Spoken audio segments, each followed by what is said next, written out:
Graça e paz a todos. Venho novamente gravar mais um vídeo da Palavra de Deus para cada um de vocês, né? Para atualizar o conteúdo. E antes de começar, eu gostaria de falar de um assunto. Talvez um assunto muito importante, né? A gente sabe que o fim dos tempos está cada vez mais próximo. A gente sabe que a aparição do anticristo está iminente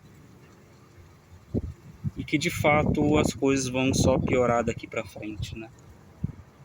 Isso é uma realidade inegável, por mais otimista que a gente possa ser, conhecendo as escrituras, conhecendo as profecias, você percebe que as coisas só tendem a piorar daqui para frente, ok?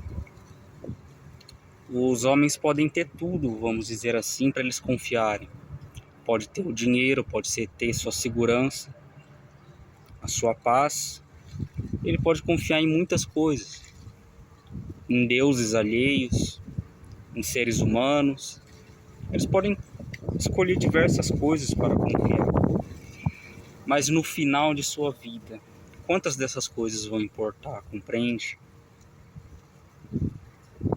A instituição da marca não passa disso, compreende?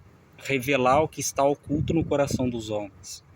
Você percebe que quando a Babilônia veio contra Jerusalém no passado, através do rei Nabucodonosor, a própria escritura já relata que o próprio Cristo, né, próprio Deus, enviou Nabucodonosor para destruir, né, Jerusalém.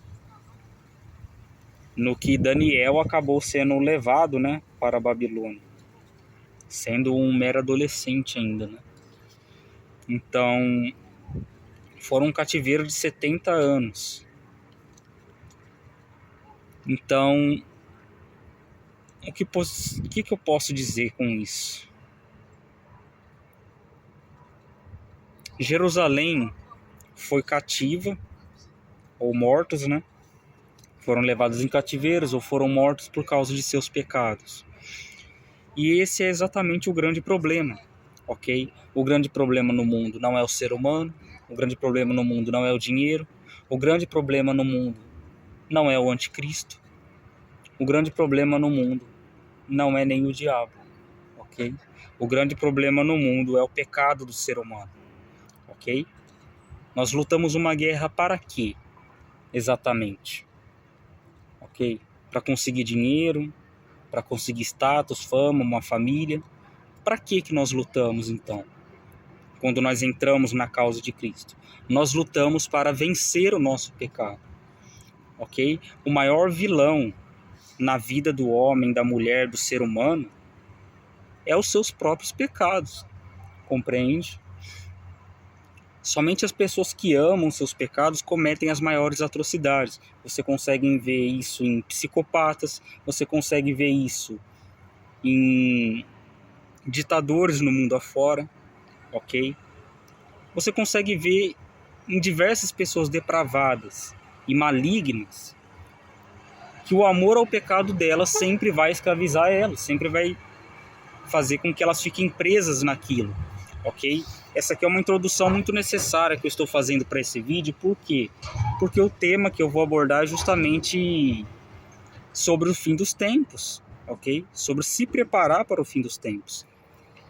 Então, o que eu quero dizer a vocês é o seguinte: no final das suas vidas, se vocês quiserem de fato caminhar com Cristo até o final e darem a sua vida por Cristo, o que vai te restar no final não é a sua família, não é o seu dinheiro, não é nada do que você possa ter ou imaginar ter, ok? Porque no fim pode ser que você esteja sozinho numa cela, sofrendo torturas por amor de Cristo. Pode ser que ninguém da sua família que diz te amar esteja com você ali, ok? É duro dizer essas palavras, mas é a realidade, ok? Quem vai querer ir para um lugar onde sabendo que vai sofrer, sabendo que vai morrer? Ninguém, ok? A verdade é essa, pode ser que no fim você esteja sozinho, nem mesmo a sua família esteja com você. Nesse momento, a única coisa que vai te fortalecer ali é Cristo, é Deus, entende? No final, se você tirar tudo que o ser humano tem, tirar a família, tirar os filhos, tirar o dinheiro, tirar tudo, ok? Se você perder tudo isso, você ainda tem um propósito pelo que viver, que é Cristo. Mas agora tira Cristo da equação.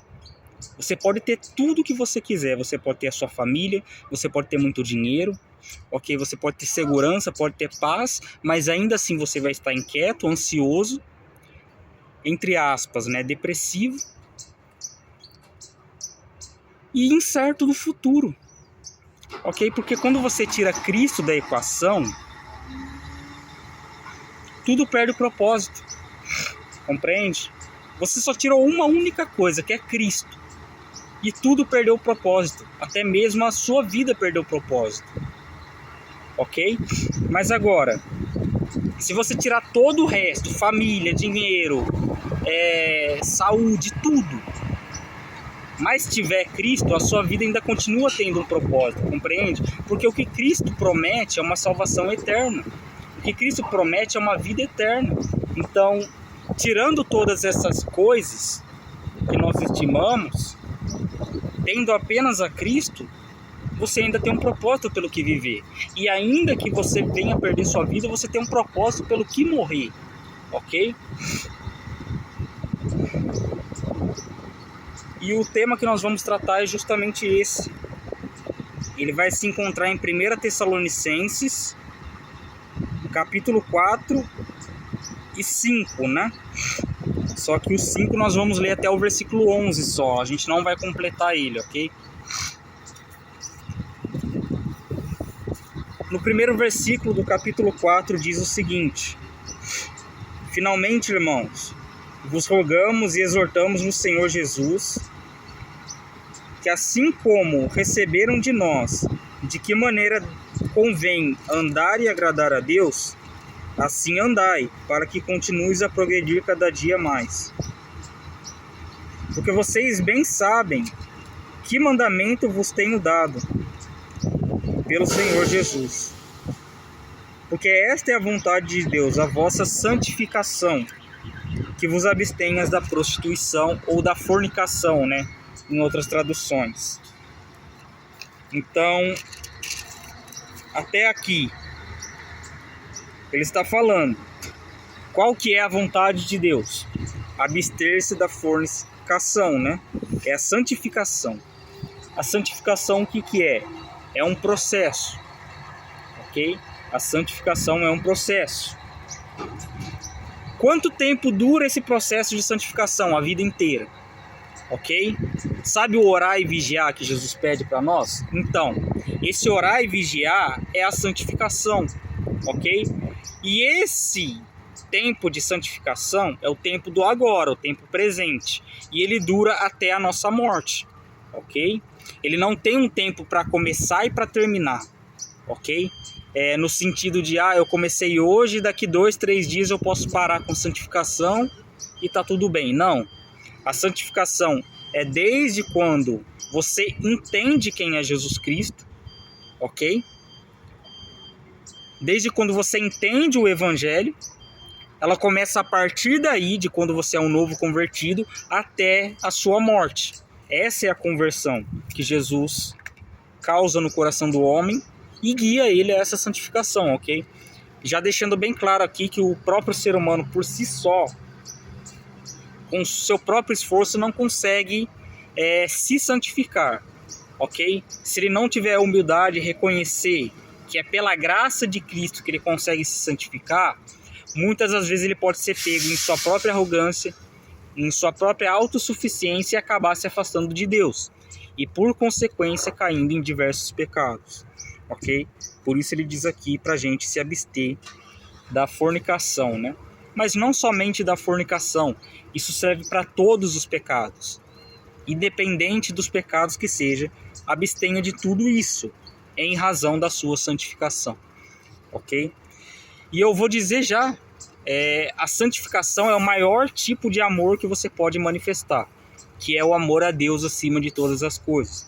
Porque quando você abre mão de si mesmo, você consegue deixar de ser egoísta e amar os outros, ok? Nós só conseguimos amar o nosso próximo, primeiro porque nós amamos a Deus acima de todas as coisas, ok? Esse tipo de amor, de amar a Deus acima de todas as coisas, é o que leva a gente a amar o nosso próximo, ok? Então, uma coisa leva a outra.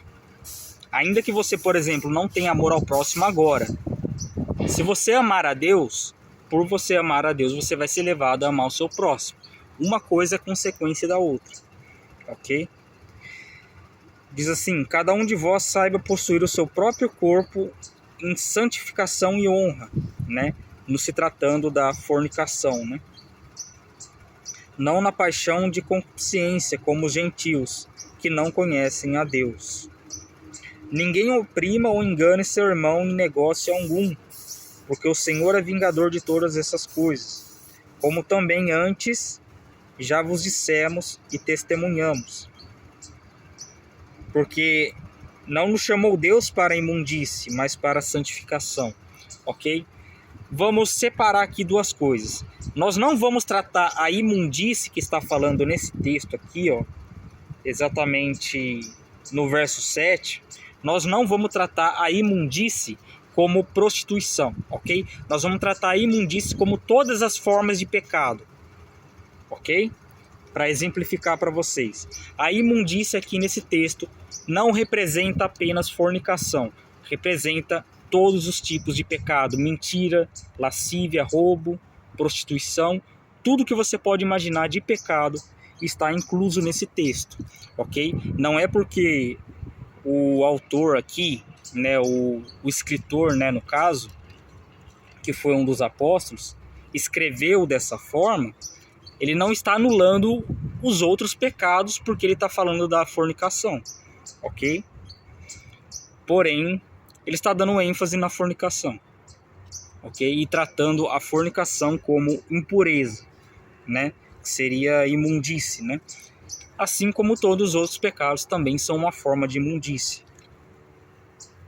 Portanto, quem despreza isso, não despreza a homem, mas sim a Deus, que também nos deu o seu Espírito Santo. Em outras palavras, quem despreza a santificação, despreza a Deus, ok? Porque às vezes a pessoa fala: você está exortando a pessoa para que a pessoa não peque, e acha que a palavra que está sendo falada é palavra de homem. Não, a própria palavra de Deus diz que aquele que despreza a santificação não está desprezando aos homens, ou seja, não está desprezando a quem prega meramente, ok? Mas está desprezando quem enviou a pregar, que nesse caso é Deus, ok? Se tem alguém pregando a palavra de Deus para você, é porque Deus enviou essa pessoa para pregar essa palavra para você, ok? E ao desprezar essa palavra, não é você desprezando o homem, ok? Mas pelo contrário, é você desprezando Deus. E diz o seguinte: quanto porém ao amor fraternal, não necessita que vos escreva. O que é o amor fraternal? É o amor de um irmão pelo outro irmão na igreja. Ok? É isso. Porquanto ao amor fraternal, não necessita que vos escreva, visto que vocês mesmos estão instruídos por Deus, que devem amar uns aos outros. Porque também já assim o fazes, para com todos os irmãos que estão por toda a Macedônia. Tá vendo? Ele está falando de irmãos. Quer dizer que isso se aplica somente aos irmãos? Não, se aplica também ao próximo, ok? Exortamos, porém, a que ainda nisso continue a progredir para que cada vez mais, e procure viver quietos, né? E tratar dos seus próprios negócios e trabalhar com suas próprias mãos, como já orientamos vocês, para que ande honestamente para com os que estão de fora e não necessite de coisa alguma. Isso é no sentido físico da palavra, né? A questão de alimento, moradia, essas coisas. Não quero, porém, irmãos, que sejam ignorantes acerca dos que dormem, para que não vos entristeçais, como os demais que não têm esperança. Ok? Assim, é triste quando você vê que seus irmãos cristãos estão morrendo. Sim, de fato é muito triste. Ok? Mas o que ele está querendo dizer é o seguinte: não se leve pela sensação como se tudo tivesse acabado para eles. Ok? Na verdade, aqueles que morreram em Cristo estão num lugar muito melhor do que nós. Ok? Nós que estamos nessa terra, estamos passando por diversas tribulações, dificuldades e angústias, tanto presentes quanto futuras. Ok? Mas as pessoas que morreram em Cristo, elas estão com Cristo, elas estão num lugar seguro, onde ela não vai precisar passar mais por dor, ela não vai precisar passar mais por angústia, ela não vai mais sentir sede, fome, frio, calor, entende? Ela não vai sentir nada disso mais, compreende? Ela estará num lugar em que ela está reservada, ela está completamente segura, ok? Existe um lugar mais seguro para o ser humano do que perto do próprio Deus? Não, ok? Mas nós também que estamos vivos não estamos longe de Deus, ok? Isso é se temos Deus como nosso aliado, como nosso amigo, ok? Porque aqueles que pecam, aqueles que cometem seus pecados e insistentemente continuam pecando, eles basicamente estão longe de Deus, ok?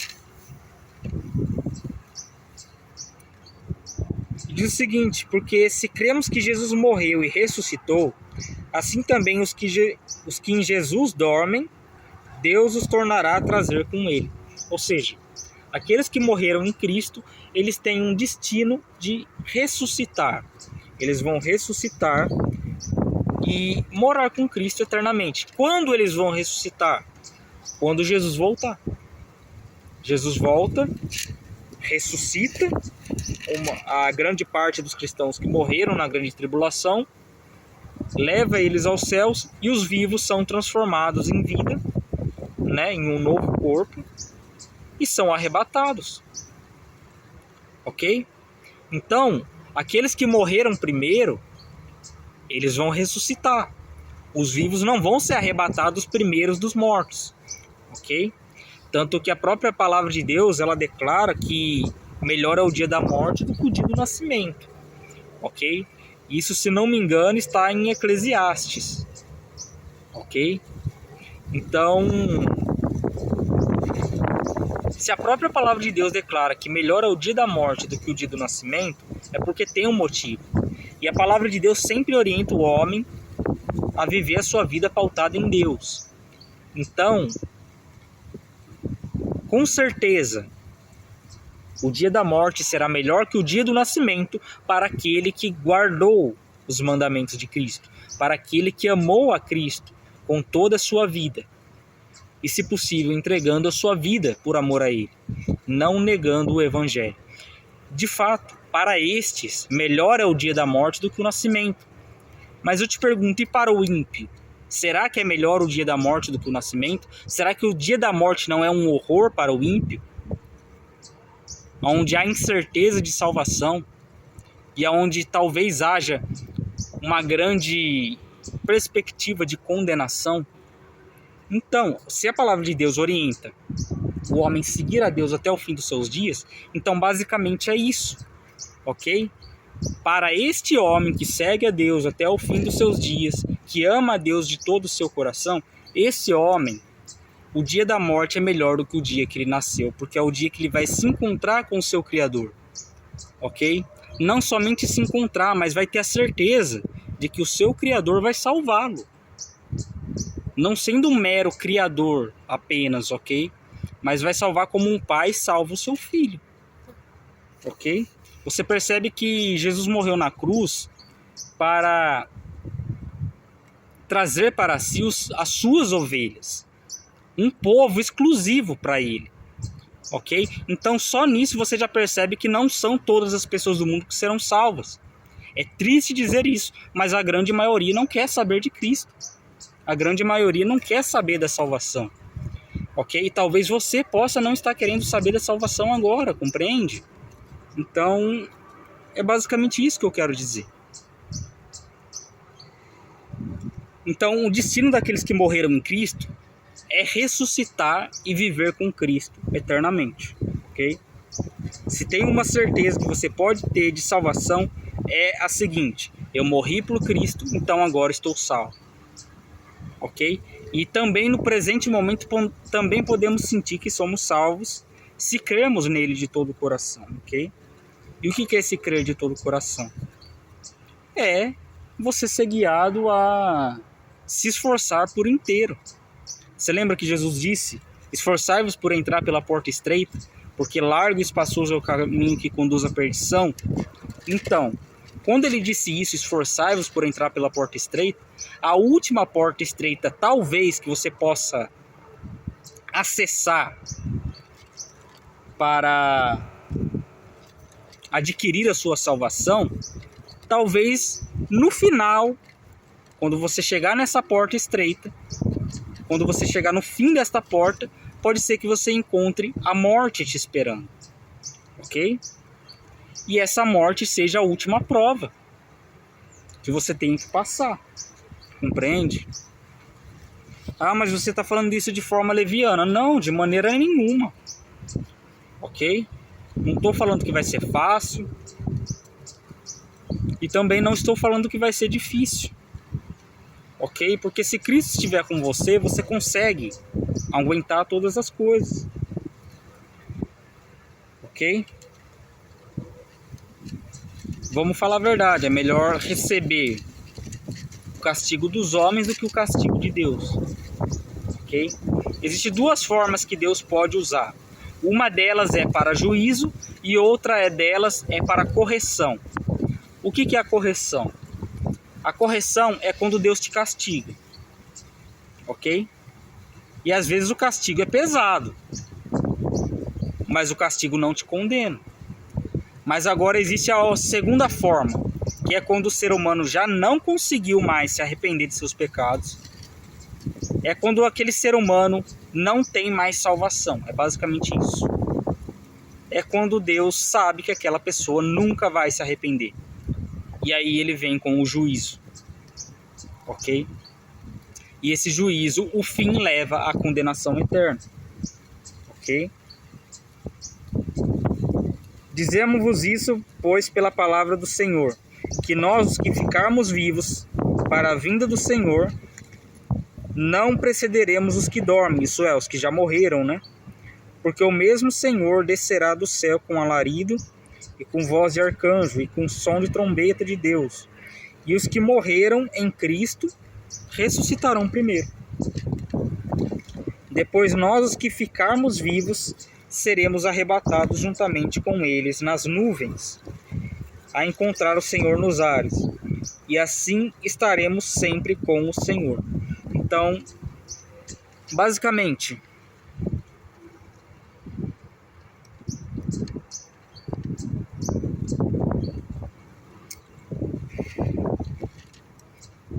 ele diz o seguinte: portanto, consolai-vos uns aos outros com essas palavras. Que palavras?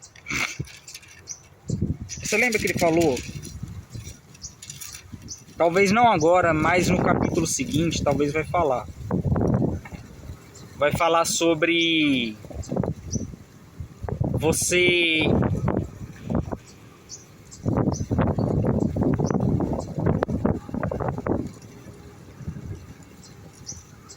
guardar, na verdade, a sua salvação, né, para esse tempo, para o tempo do fim. E quando ele fala consolai-vos com essas palavras, que palavras é essa? A palavra de que estando vivo, eu vigiando, ou estando morto, eu dormindo, né, no caso aqui, nós vamos viver para o Senhor.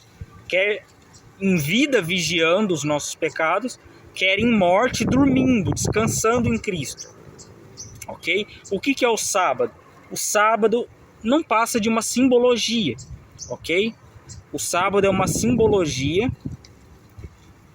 Eu deveria guardar o sábado? Se você quiser guardar, você pode. Ok? Você é livre para guardar o sábado. Ok? Porém, não guardar o sábado não condena o homem. Ok? Só que, se você quiser guardar o sábado, guarde com gratidão em seu coração, reservando esse dia para Deus, como está escrito, ok? O que eu quero dizer é o seguinte: quer em vida, quer em morte, a gente pertence ao Senhor, ok? Quer vigiando em vida, quer descansando na morte. E o sábado representa isso. Vamos retratar a simbologia lá de Gênesis. Em 6 dias foram criadas todas as coisas. E no sábado, Deus descansou, entre aspas. Porque Deus, ele não precisa descansar, ele não dorme como ser humano.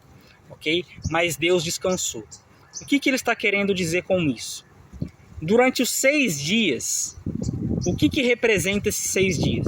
Esses 6 dias representam toda a vida humana, onde o homem tem que trabalhar, né? Tanto financeiramente, quanto trabalhar para Cristo. Que seria abrindo mão dos seus pecados, pregando o evangelho, lutando contra os seus pecados, amando o próximo, ok? Amando os seus irmãos na igreja. Então, isso seria os 6 dias do homem, ok? Então,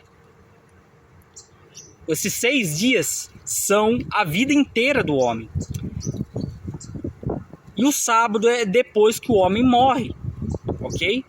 Depois que o homem morre guardando a palavra de Deus e vivendo pelo evangelho, esse homem, ele vai viver o sábado. E qual que é o período do sábado? Um período eterno, ok? Essa é uma simbologia, basicamente, ok? Lá de Gênesis. Desde Gênesis, Deus traz essa promessa de um descanso.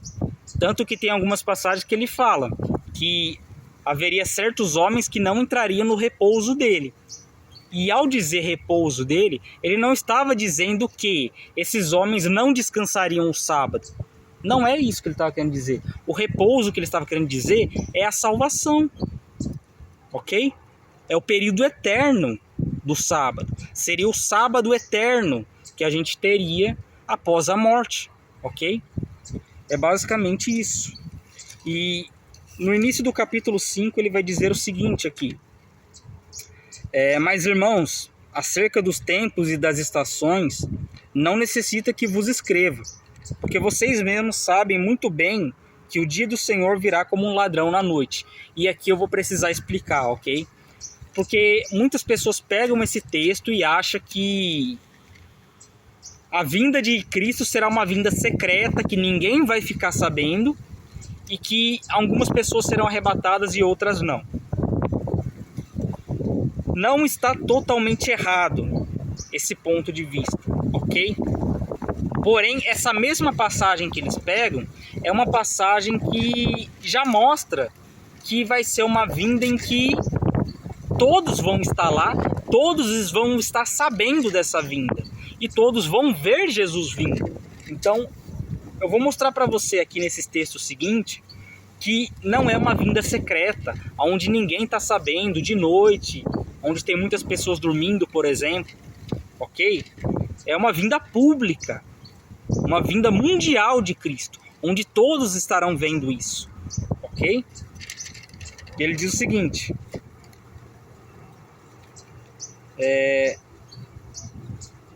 pois quando disserem, né?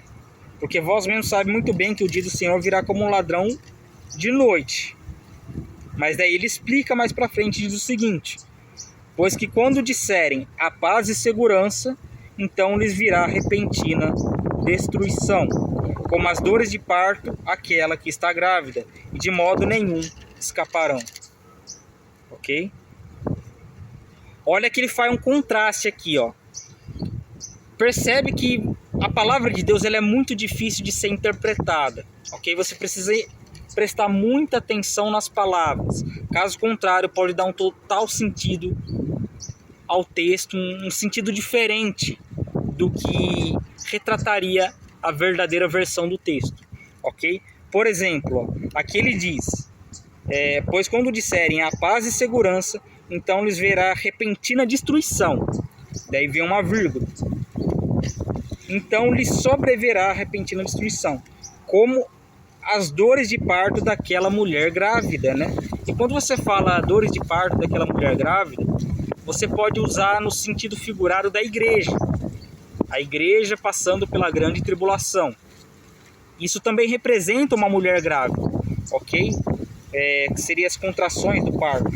Só que aqui ele não está usando essa referência da mulher grávida como sendo a igreja.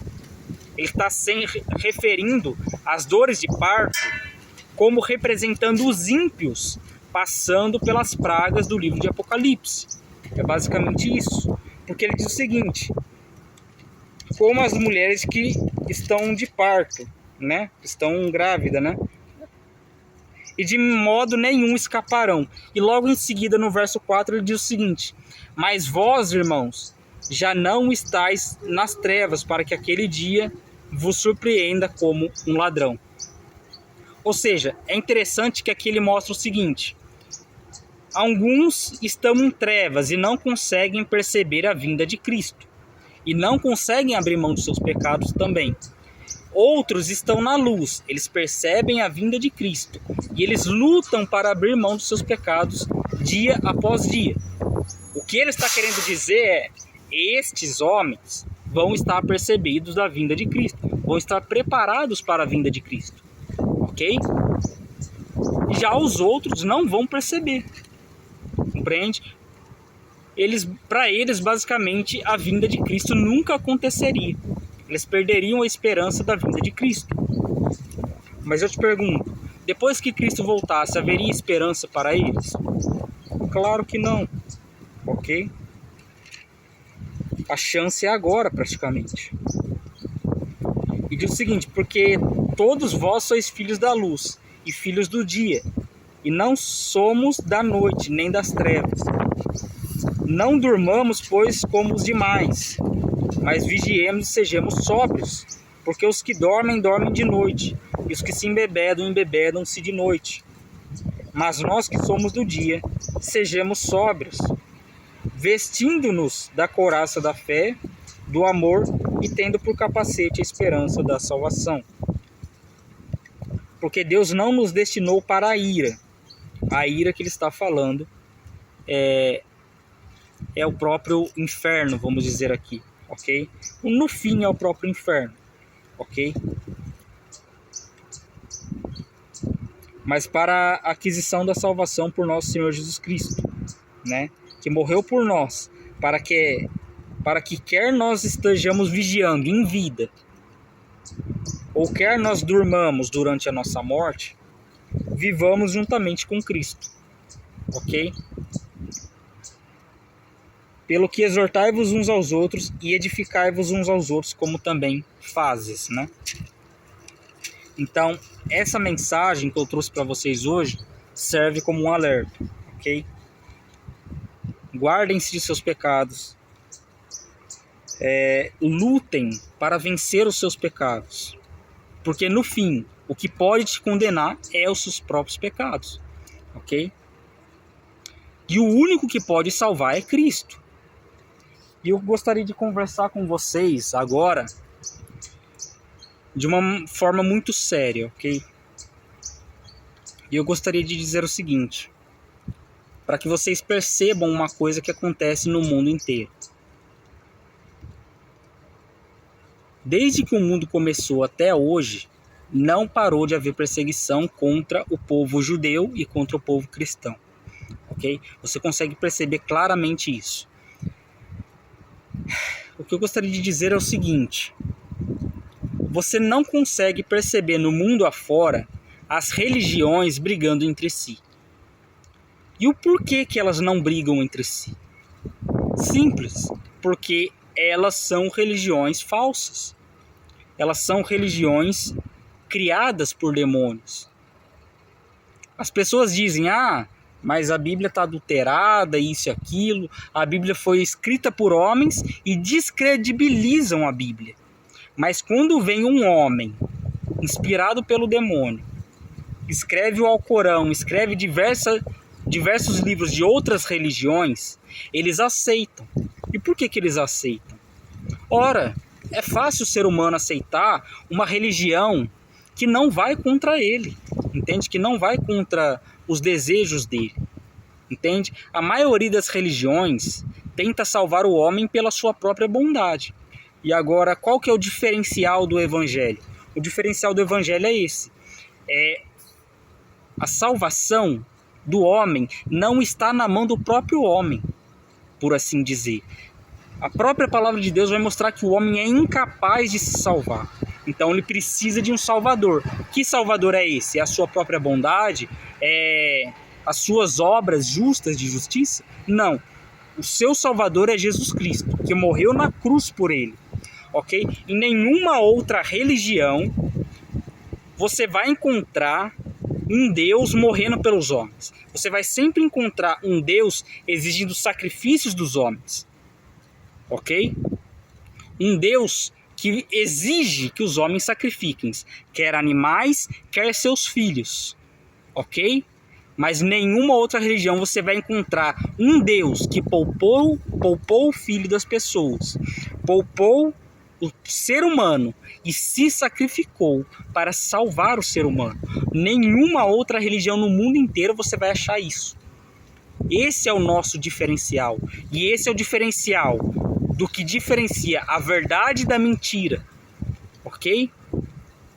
E o próprio Jesus Cristo deixou claro muitas vezes que veriam muitas pessoas se passando por Cristo, se passando pelo próprio Jesus. Entende? Para enganar muitos, né? Como já tem acontecido no mundo afora. Entende? E vamos dizer o seguinte. Muitas pessoas dizem, você conhece aqueles muçulmanos, né, que geralmente causam terrorismo no mundo inteiro. Segundo a religião deles, na ótica da religião deles, eles estão corretos. Ok? Para a religião deles, eles estão corretos. Eles estão seguindo corretamente a religião deles. E eles acreditam verdadeiramente que se morrerem, talvez tenha virgens no céu esperando por eles. Tá vendo que é uma perspectiva humanista? Ok? Por que eu quero ir para o céu? Porque no céu tem virgens. Tá, no céu tem virgens, na terra também tem. Qual que é a diferença então do céu e da terra? O que diferencia o céu como um lugar espiritual e a terra como um lugar carnal? Já que no céu também tem virgens. Tá entendendo? Só tem virgindade, só tem casamento na terra. No céu não tem isso. O ser humano, ele é semelhante aos anjos no céu. Ele não tem disponibilidade para sexo. Ele não tem disponibilidade para atos carnais. Querendo ou não, a relação sexual é um ato carnal. Entende? Você só consegue fazer tendo um corpo. Ok? Mas no céu não. Se não há necessidade de procriação no céu, por que teria então relação sexual entre homem e mulher? Não teria. Entende? Tá vendo que eles criam uma religião que agrada a eles, a ponto de que até o paraíso se parece com a própria terra? É basicamente isso. Então você não vê um hinduísta brigando com um islamista, você não vê o judeu basicamente briga com todas as religiões, né? O judeu ortodoxo. Mas tirando o judaísmo e o cristianismo, todas as outras religiões você vê que elas ficam juntas, basicamente. Elas não têm divergências entre si, porque basicamente são religiões humanistas, que tratam o homem como o centro de sua religião, ok? E não Deus. Entende? Porque até o próprio sacrifício para o suposto Deus deles não passa de um egoísmo. Por quê? Porque eu vou querer morrer porque lá vai ter virgens. Não porque lá eu vou encontrar meu Deus. Não, é porque lá vai ter virgens. Tá entendendo? Eu usei a religião muçulmana, né? Do Alcorão, basicamente só para dar uma base. Para mostrar como essas religiões são totalmente carnais. Ok? Então você não vê elas brigando entre si. A guerra de religiões no mundo não é travada entre por exemplo, judaísmo e islamismo, por exemplo. Não é tratado dessa forma. Na verdade, existem duas religiões perseguidas no mundo todo e existe uma renca de religiões que perseguem essas duas. Essas duas religiões que eu estou falando que é perseguida no mundo inteiro é judaísmo e cristianismo, ok? O judaísmo que eu estou querendo retratar aqui é o judeu messiânico, aquele que crê em Jesus Cristo, ok? Então, basicamente você vê cristão sendo perseguido no mundo inteiro, judeu também sendo perseguido, esses judeus que eu digo, que creem em Jesus, né? O judeu será salvo se não crê em Jesus? Não, não será salvo se não crê em Jesus, ok? Por isso que fala que no fim do tempo a salvação dos judeus será uma salvação exclusiva, aonde eles vão se converter por um todo, ok? Eles vão se converter de todo o coração e serão salvos, ok? Mas se alguma parte deles vai morrer e ser condenado, eu não sei. Não tem como eu saber, eu sou ser humano. Mas, levando em consideração meu sentimento como um irmão, basicamente, eu desejo que todos eles sejam salvos, ok?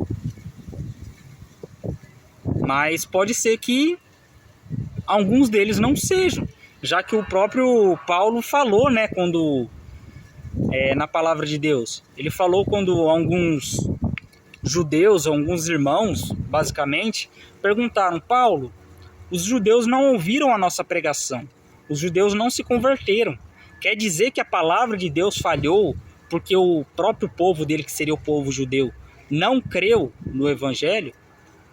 Paulo falou: de maneira alguma o evangelho falhou nessa parte, ok? O que ele disse? Que nem todos que são israelitas são israelitas de fato. Ele está falando, israelita não é aquele que é nascido na carne, não é aquele que basicamente nasceu judeu. Não, israelita, o verdadeiro israelita, ele diz, é aquele que crê em Jesus, basicamente. O verdadeiro israelita não é circuncidado na carne, ou seja, não é circuncisão no prepúcio do homem, ok? É a circuncisão no coração, ou seja, a verdadeira circuncisão está dentro e não fora, ou seja, a verdadeira circuncisão não está visível aos homens, ela está interna, ela está dentro do coração. Por isso que quando o reino dos céus vem sobre a vida de uma pessoa, ninguém consegue achar um vislumbre de uma mudança, ok? Por exemplo, deixa eu fazer uma pergunta para você. Quando uma pessoa é salva por crer em Jesus como seu Salvador, nesse momento, você consegue saber se mudou alguma coisa? Não, você não consegue saber, justamente porque a pessoa creu em Jesus agora e foi salva, mas ainda não houve mudança. E esse é um grande milagre, porque desta pequena mudança, essa pequena semente no coração da pessoa, a pessoa começa a ter grandes mudanças. E a palavra de Deus compara o cristão como o próprio sol, ok? Como o surgir da alva, né? Que seria o nascer do sol.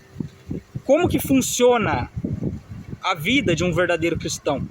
Ele nasce da água e do Espírito, como diz as Escrituras. Ele nasceu de novo.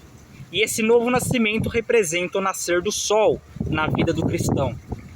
E ao longo da vida cristã, ele vai tendo diversas batalhas, diversas lutas, até chegar no ápice da fé cristã. Qual que é o ápice da fé cristã que se compara com o sol ao meio-dia? E esse sol ao meio-dia é quando o cristão dá o último brilho de sua luz para o mundo. Qual que é?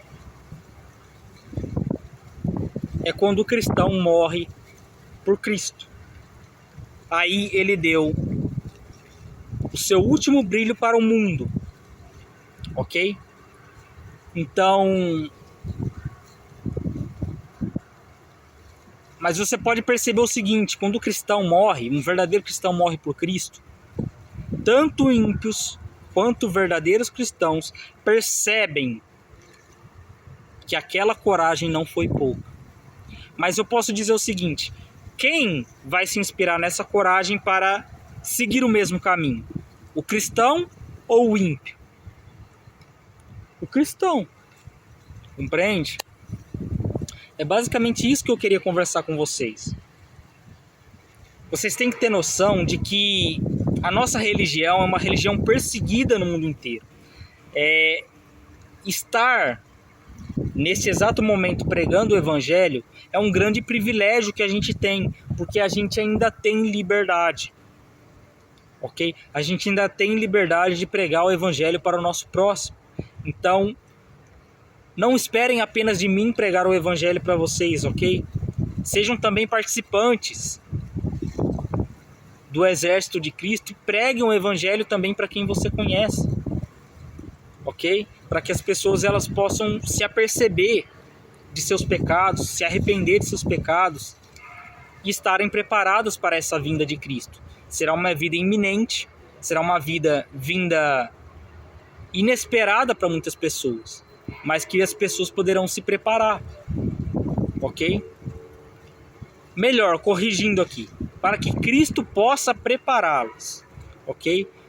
Não tem como nós, por nós mesmos, nos preparar, né? Cristo nos prepara para esses eventos, né? E de fato, nós reconhecemos que estamos na última hora.